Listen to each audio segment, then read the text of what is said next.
gonna have to go a little closer.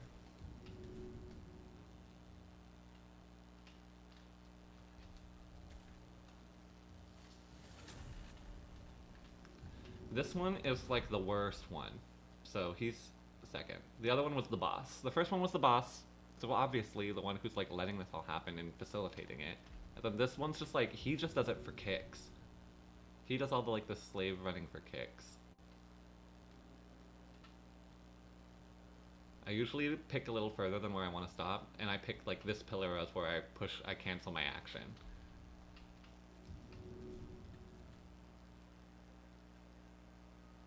Oh, I forgot to turn that off. I'm not playing Expedition 33 yet. Ignore that sound. That's supposed to play. I was supposed to turn that on during the break when I switched over to Expedition 33. Liberate the workers. How far? We're so close. Two, two, two more dwarves. Baldur's Gate 33. I have played a Mael build on like through Baldur's Gate. Like there are people who have done like builds because they feature Jennifer English. Smash and I talked about this. Mael is voiced by Jennifer English, who voices Shadowheart in this game. So I have actually played a Mael build, and with a rapier, and it's pretty good, especially if you're doing like a charisma character, or and you get Will's demon rapier from Act 2. That's when it really gets good, is because you get the extra charisma. And also you get the to summon the devil, which I like.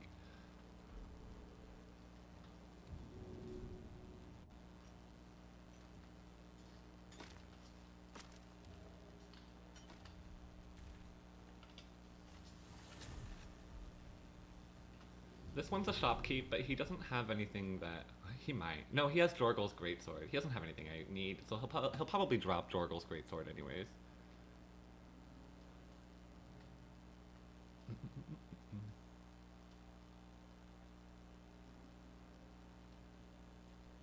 Come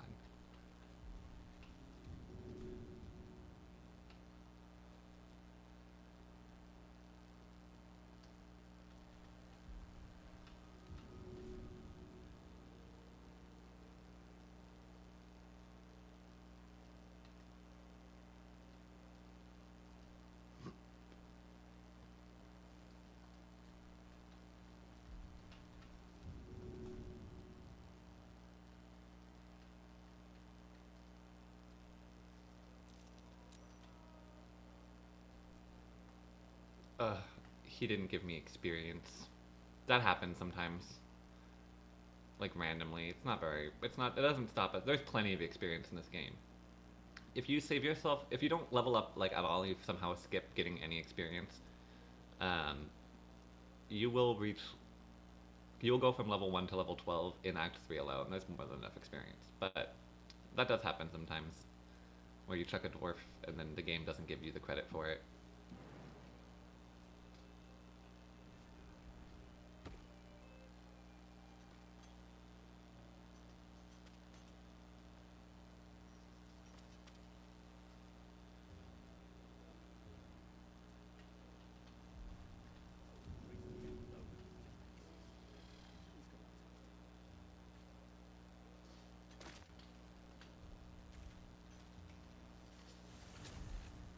Watch it. You could hurt someone. You have no idea.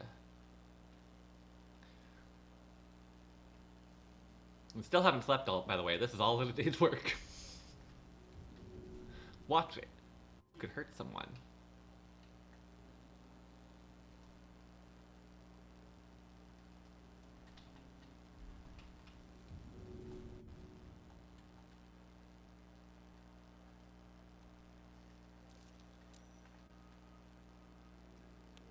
Nice.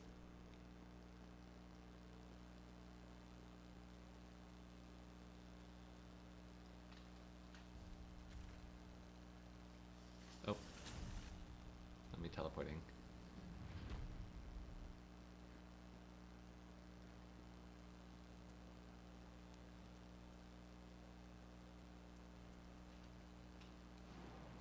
teleporting 3 feet. No, I was still checking that I had all the waypoints unlocked. Because what I want to do is go back once I hit level 4. So that's one more dwarf. Two more dwarves. Once I hit level 4, I want to go back and start fighting things.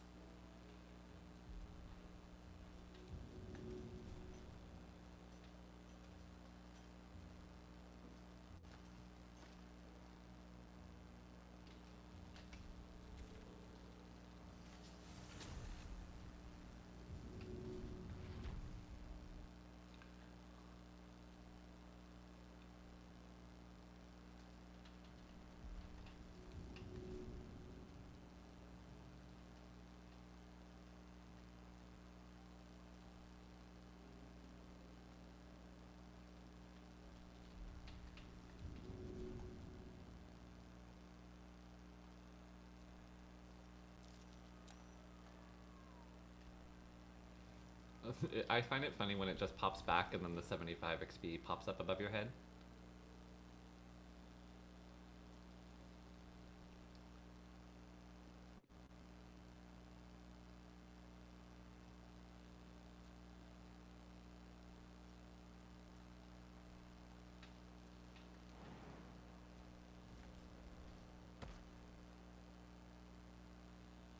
Look, this room's like empty now. Just this guy.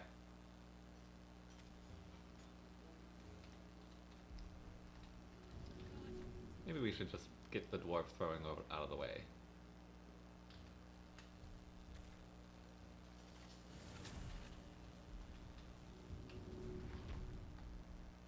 Get the dwarf throwing out of the way, is that what we want to do?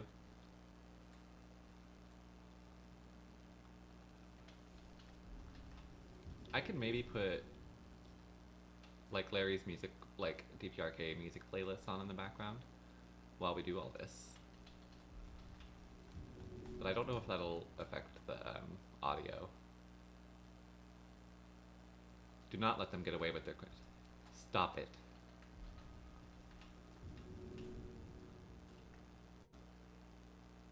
Maybe I should play Baldur's Gate 3 music in the background.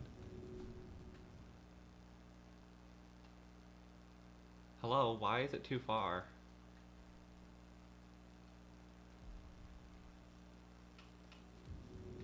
Am I hitting improvised weapon on accident? Yeah, I am.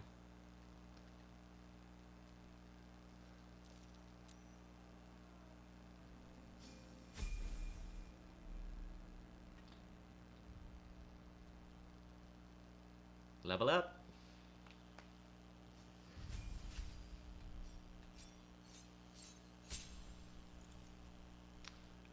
Ooh, that's a good idea. While we chuck dwarves.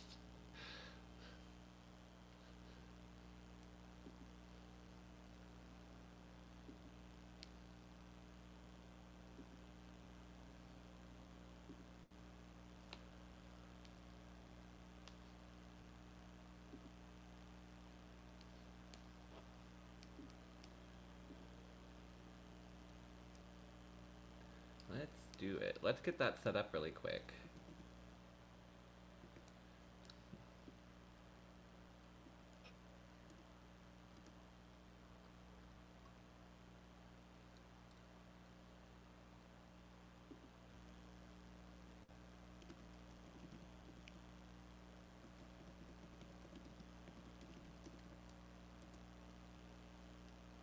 How long is...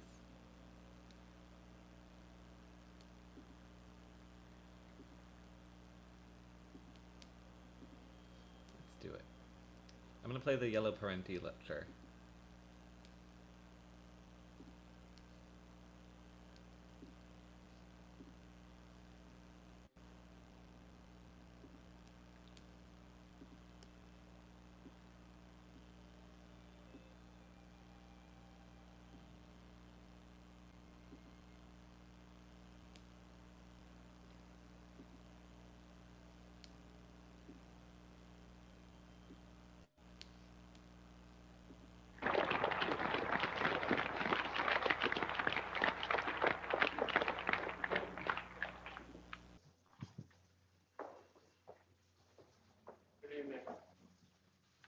already this evening is going to talk entitled Reagan and the Russians, U.S. Intervention in the Cold War.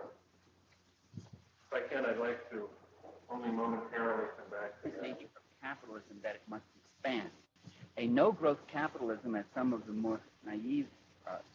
more naive ecologists have argued for, is a contradiction in terms. The reason you invest is to accumulate. And your accumulation of capital has no purpose or meaning unless you can mix it with labor to yet increase your wealth further.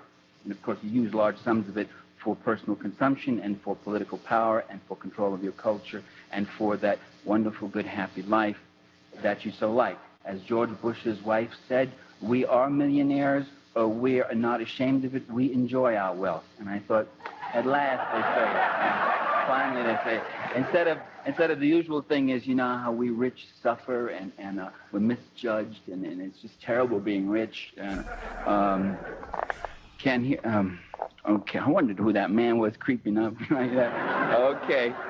Can you hear me better now? Is it all right? That seems to be out of range, actually.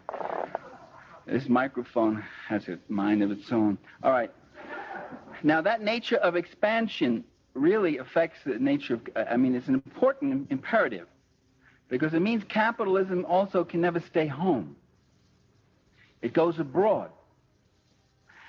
If you ever saw the film Controlling Interest, there's a corporate president who says, those corporations that stayed regional in New England years ago and decided not to go national, we can't even remember their names. They died. We had to go national. And those of us who are now national know we have to go international. We have to invest abroad. So one of the laws of capitalist motion and development is this inexorable expansion. And that means expansion into an expropriation of the third world. A process that's been going on for about 400 years, perpetrated by the Portuguese, the Spaniards, the Dutch, the Belgians, the French, the English, and most recently, most successfully, most impressively, by the Americans. That is by the ruling classes of these countries, not by the ordinary people. The ordinary people simply paid the costs of empire. The ordinary people simply sent their sons off to die on the plains of India or in the jungles of the Congo or in Latin America, wherever else. But that expropriation of the third world has been going on for 400 years, brings us to another revelation, namely that the third world is not poor. You don't go to poor countries to make money. There are very few poor countries in this world. Most countries are rich. The Philippines are rich. Brazil is rich. Mexico is rich. Chile is rich. Only the people are poor. But there's billions to be made there, to be carved out and to be taken. There's been billions for 400 years. The capitalist European and North American powers have carved out and taken the timber, the flax, the hemp, the cocoa, the rum, the tin, the copper, the iron, the rubber, the bauxite, the slaves, and the cheap labor. They have taken out of these countries. These countries are not underdeveloped, they're overexploited.